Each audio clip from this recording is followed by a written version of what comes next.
नमस्कार। Stock market course for beginners के 5वें लेक्चर में आपका स्वागत है।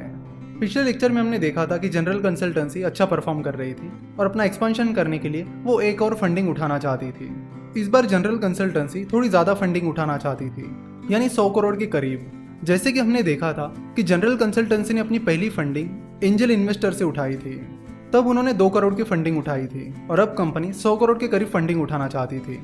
पर जनरली एंजल इन्वेस्टर्स इतनी बड़ी फंडिंग प्रोवाइड नहीं करते हैं, इसलिए उन्होंने वीसी यानी वेंचर कैपिटल से फंडिंग उठाने का फैसला किया। तो फिर उन्होंने कुछ वेंचर कैपिटल्स को अप्रोच करना शुरू किया। कंपनी की अच्छी ग्रोथ के चलते उन्हें तुरंत वेंचर कैपिटल से फंडिंग मिल गई। तो इस तरह एबीसी पार्टनर्स इस वेंचर कैपिटल से उन्होंने 100 करोड़ की फंडिंग उठाई। इस फंडिंग राउंड के बाद कंपनी की ग्रोथ और तेजी से बढ़ने लगी। कंपनी अच्छा खासा रेवेन्यू और प्रॉफिट कमाने लगी। कंपनी के अच्छे बिजनेस के चलते जनरल कंसल्टेंसी का अच्छा नाम होने लगा और उन्हें अच्छे खासे कॉन्ट्रैक्ट्स भी मिलने लगे।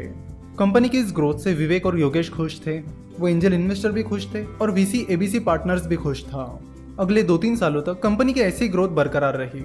हाँ, बीच बीच में थोड़े अप्स एंड डाउन्स आए, लेकिन कंपनी ने उन्हें मैनेज कर लिया और अपनी इसी ग्रोथ को बरकरार रखने के लिए कंपनी और फंड रेज करने की प्लानिंग कर रही थी। इस बार कंपनी 1000 करोड़ रुपए की फंडिंग उठाने की प्लानिंग कर रही थी। वही एबीसी पार्टनर्स, जिसने जनरल कंसल्टेंसी में 100 करोड़ रुपीज इन्वेस्ट किए थे, वो भी अब कंपनी से एग्जिट करना चाहते थे और अपना प्रॉफिट बुक करना चाहते थे। यानी कंपनी की इस अच्छी ग्रोथ के बाद वो अपना स्टेक बेच देना चाहते थे और प्रॉफिट बुक करना चाहते थे। जब किसी कंपनी को अच्छा खासा पैसा रेज करना होता है, साथ ही कंपनी के कुछ इन्वेस्टर्स को कंपनी से एग्जिट करनी होती है, तो आईपीओ सबसे बेस्ट ऑप्शन होता है। आईपीओ का मतलब है इनिशियल पब्लिक ऑफरिंग। यानी जनरल कंसल्टेंसी ने अब स्टॉक मार्केट के जरिए पैसा उठाने की प्लानिंग कर ली थी।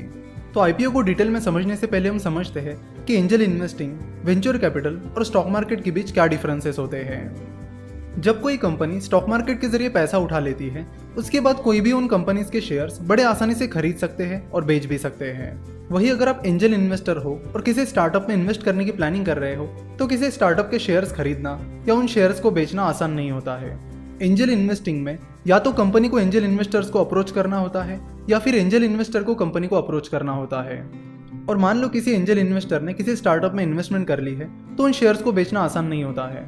आपको किसी और इन्वेस्टर्स को ढूंढना होता है। अगर कोई इन्वेस्टर उस कंपनी में इन्वेस्ट करने के लिए इंटरेस्टेड है, तो आप उसे अपने शेयर्स बेच सकते हो, या फिर आपको उस स्टार्टअप के आईपीओ तक का इंतजार भी करना पड़ सकता है। जनरली एंजल इन्वेस्टर्स और वेंचर कैपिटल जब उस कंपनी का आईपीओ आता है जिसमें उन्होंने इन्वेस्ट किया है, तब उस कंपनी से एग्जिट लेना प्रीफर करते हैं।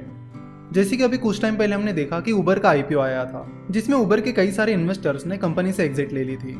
दूसरा डिफरेंस ये है कि एंजल इन्वेस्टर्स और वेंचर कैपिटल कंपनी में इन्वेस्ट तब करते हैं जब कंपनी अपने शुरुआती दौर में होती है, यानी जब कंपनी छोटी होती है।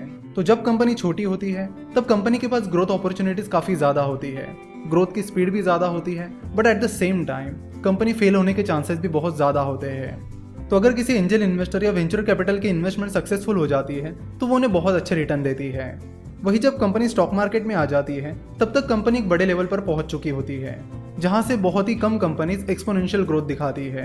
यानी वहां से कंपनी जनरली उतनी तेजी से नहीं बढ़ पाती जितनी शुरुआती दौर में बढ़ पाती है। But at the same time जब तक कंपनी स्टॉक एक्सचेंज पर लिस्ट हो जाती है, तब तक कंपनी एक वेल सेटल्ड कंपनी बन जाती है, जहां से कंपनी के फेल होने के चांसेस कंपैरेटिवली कम हो जाते हैं, यानी कंपनी के शुरुआती दौर के मुकाबले कम हो जाते हैं। तो चाहे एंजल इन्वेस्टिंग हो, वेंचर कैपिटल फंडिंग हो या स्टॉक मार्केट हो, ये सारी इक्विटी फंडिंग के तरीके हैं। सो अगर आप एज एन एंजल इन्वेस्टर किसी स्टार्टअप में इन्वेस्ट करते हो या फिर स्टॉक मार्केट के जरिए किसी कंपनी के शेयर्स खरीदते हो, तो उसका मतलब है कि आप उस कंपनी को अपने पैसे देते हो और उसके बदले में कंपनी आपको कंपनी में भागीदारी देती है, यानी ओनरशिप देती है। तो यहाँ से आगे हम आईपीओ प्रोसेस को पूरी तरह से समझेंगे, साथ ही स्टॉक मार्केट को समझना यहाँ से हम शुरू कर देंगे। इसी स्टोरी को कंटिन्यू करके अगले लेक्चर में हम स्टॉक मार्केट के बारे में डिटेल में समझेंगे। देखिए, चाहे एंजल इन्वेस्टिंग हो, वेंचर कैपिटल हो या स्टॉक मार्केट हो, ये कोई उतनी भी कॉम्प्लेक्स चीज नहीं है जितनी आप समझते हो। तो स्टॉक मार्केट इन्वेस्टिंग को यहाँ से हम बड़ी ही आसान भाषा में समझेंगे। जैसे कि हमने देखा कि विवेक और योगेश की कंपनी जनरल कंसल्टेंसी ने आईपीओ के बारे में सोच लिया है, तो हम नेक्स्ट लेक्चर में देखेंगे कि आईपीओ होता क्या है, जनरल कंसल्टेंसी आईपीओ के लिए कैसे अप्लाई करेगी और कैसे वो स्टॉक मार्केट से पैसे उठाएगी। तो ये सारी प्रोसीजर हम नेक्स्ट लेक्चर में समझने वाले हैं। आशा करता हूँ कि आपने इस लेक्चर को एंजॉय किया होगा।